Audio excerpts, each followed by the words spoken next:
সময় প্রতিটা গেটে বা প্রতিটা ফলকে আপনাদের যে প্রতিষ্ঠানের ফলক আছে সেই প্রতিটা ফলকের মধ্যে সকল শিক্ষক কর্মচারী ওখানে দাঁড়িয়ে একটা ফটো সেশন নেবেন। ফটো সেশন নিয়ে আপনারা তাৎক্ষণিকভাবে এটা ভাইরাল করে দেবেন এবং আমাদের যতগুলো প্রতিষ্ঠান আছে সমস্ত প্রতিষ্ঠানগুলো প্রতিটাতে আমরা ভাইরাল করাবো। এটা হলো প্রথম কথা।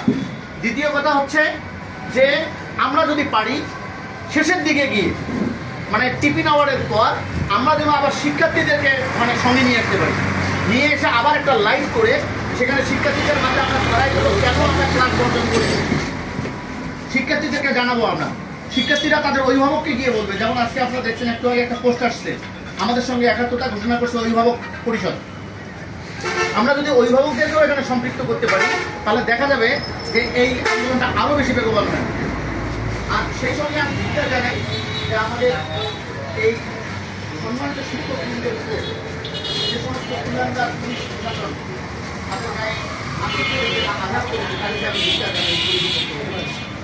আর সেই সঙ্গে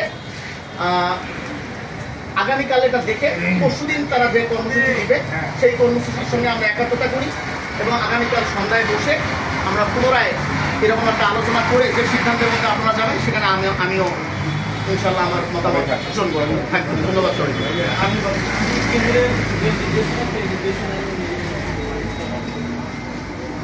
আমি একটা মতামত দিয়ে আমি সিদ্ধান্ত দিয়ে শেষ করি।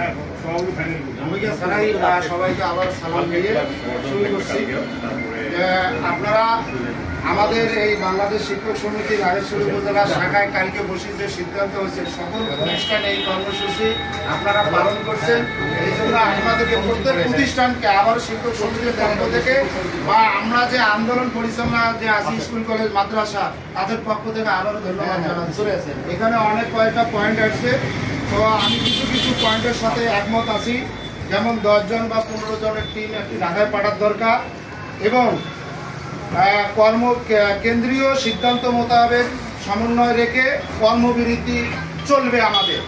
আর আমি আর একটা কথা বলতে চাই যে আমাদের ভাই আমাদের সহকর্মী রক্ত জড়ালো ঢাকায় গিয়ে, এখান থেকে 500, 600, 700 কিলো দূরে গিয়ে, আর আমরা আমাদের ভাইয়ের রক্ত ঝরলো, তারা কারাগারে গেল, তারা লাঞ্ছিত হলো, বঞ্চিত হলো, আর আমরা আমাদের এই এলাকার থেকে নাগেশ্বরী উপজেলায় আসি একটা মানববন্ধন করতে পারবেন, এটা দুঃখের বিষয়, অত্যন্ত দুঃখের বিষয় আমাদের এটা।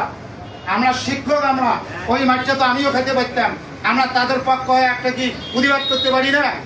আমাদের দাবির সাথে অভিভাবক ছাত্রছাত্রী রাস্তায় নামছে আর আমরা শিক্ষকরা আপনারা অনেকে মতামত দিচ্ছেন, আমরা প্রতিবাদ করতে চাই না।